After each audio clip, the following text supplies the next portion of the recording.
Yeah, y'all gonna stop coming in my live talking about this Victor dude, bro. We hooping this year. Y'all gonna see.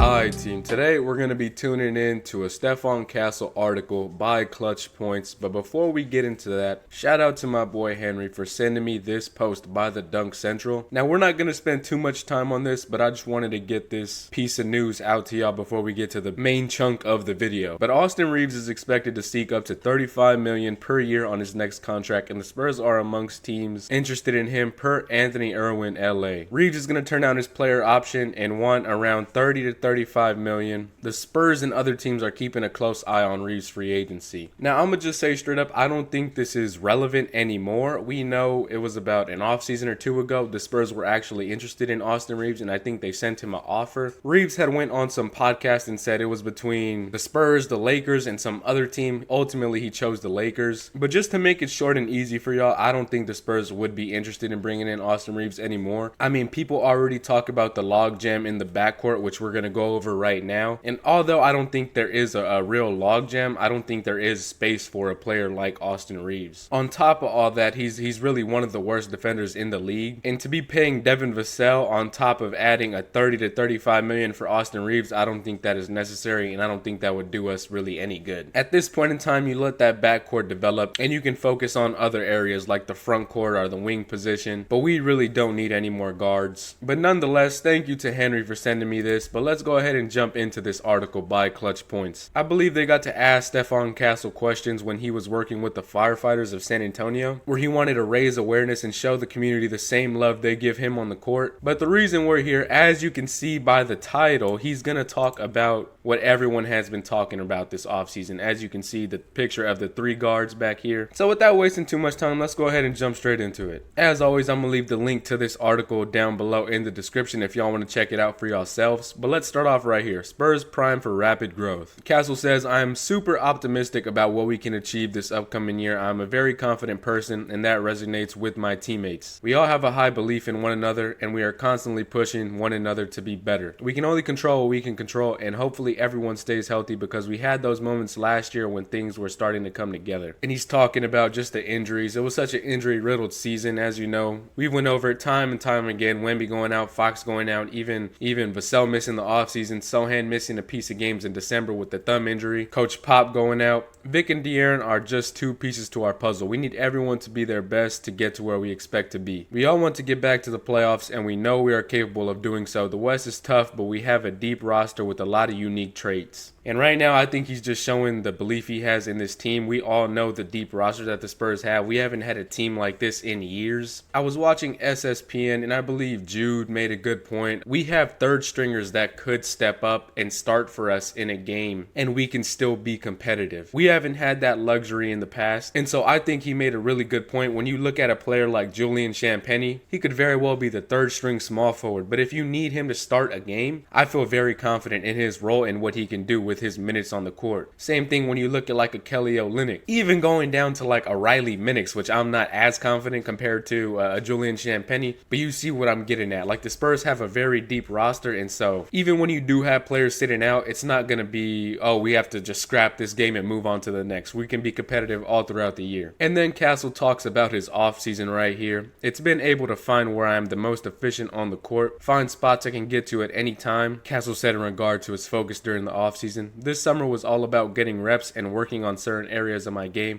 that could have been stronger during my rookie year. And we went over the videos that dropped when he was with the Guard Whisperer. We saw him doing a lot of jump shooting, a lot of ball handling. I think he has the defensive side of the ball down. I mean, that just comes with feel for the game, experience, and really wanting to be a defender. But the biggest X factor for the Spurs this season is Stephon Castle's jump shot. If he could be to where teams aren't going to leave him open, where they have to step up on him, it's going to be raps. He can just expand his game off of the jump shooting, because if they have to close out on you, that opens up the court for everyone. And then teams can't put a center on you like they did at times with Sohan last season. Last summer, I had a lot going on with the national championship at UConn and going through pre-draft workouts with different teams. Over the last couple of months, I've actually been able to build on my success and growth instead of trying to prove myself to teams. Now it's all about continuing to prove myself to me and my teammates so we can reach our goals. Now that's a good point I didn't really think of. When you're coming into the league, people often say that said, it's back to back to back. You go from getting drafted to the summer league to preseason or training camp, and then you just jump right into the season. There is no time to really settle down and work on your game besides that little chunk between the end of the college season and the NBA draft. But this is a big difference compared to his last offseason. Like he just said, he's been able to really focus on himself, and I think that's pretty scary because you look at a player like Victor Wembanyama, who usually plays Eurobasket. He didn't get to play that this year. And so when you look at Castle being here, Vassell not being injured, De'Aaron Fox being here, Victor Wembanyama, they're getting a lot of time to work together and figure out a little bit more about themselves as a group. And although that doesn't compensate for actual NBA experience, like they only got to play 5 games together, I'm talking about Wemby and De'Aaron Fox, but that can kind of help mesh the team together, and that's something that you can look as a positive for the team. But right here is what we all came for. Harper, Fox, and Castle all bring something different to the table while being elite playmakers and facilitators, which is why they know for a fact that this unique trio can be successful. We've had these conversations already. Everyone can say what they want, but the NBA has truly transitioned to a positionless league in the sense that all 5 guys on the court can fill any role needed. It's a true advantage to have all 3 of us who are confident in not only creating for others, but also ourselves as well. If you can have as many guys who can handle the ball with high IQ on the court, why not put them together? And I think Castle hit it spot on. We've said on the channel that the Spurs are trying to achieve positionless basketball, and Stephon Castle just reiterated that. But the reason I think this can be so special is because you look at a team like OKC, and whenever they played the Pacers, their main goal was to get the ball out of Tyrese Halliburton's hand, to give it to anyone else and have them create for the team. And obviously you have players like Nembhard, Siakam, who can also do some of that creating. But then looking at a team like the Spurs, if you have Stephon Castle, De'Aaron Fox, and Dylan Harper on the court at the same time, you can't attack one ball handler to ruin the offense. You put Lou Dort on Fox, okay, you swing it over to Harper, he can create. You put J-Dub on Harper, okay, now you swing it over to Castle. You throw Alex Caruso on Stephon Castle, okay, now you swing it over to Victor Wembanyama, the alien. And who has an answer for Victor Wembanyama? Year 3 Wemby is going to be scary, and I think adding all these point of attack ball handlers can open the floor for Victor Wembanyama, as well as being able to get him the ball in tough positions. We saw in previous years where people couldn't even throw him an entry pass. We went from not having a single point guard to having 3 elite ball handlers. So obviously the shooting is going to be an X factor for this team. I think all of them can be solid 3-point shooters, as well as adding a Harrison Barnes out there or even a Devin Vassell as a death lineup. But I think Stephon Castle hit it spot on. There's no reason to be worried. People saying Stephon Castle only wanted to play point guard, that could have been just to get away from a team like the Charlotte Hornets. Maybe he wanted to come here all along. And like you said, they've had these conversations already. They know what it is. They're all professionals and they play for the San Antonio Spurs. But y'all leave y'all's thoughts down below in the comment section. As always, be sure to leave a like and subscribe and turn on post notifications so you don't miss any more bangers. With that being said, it has been boy Chris, and I'll catch y'all later. I'm out.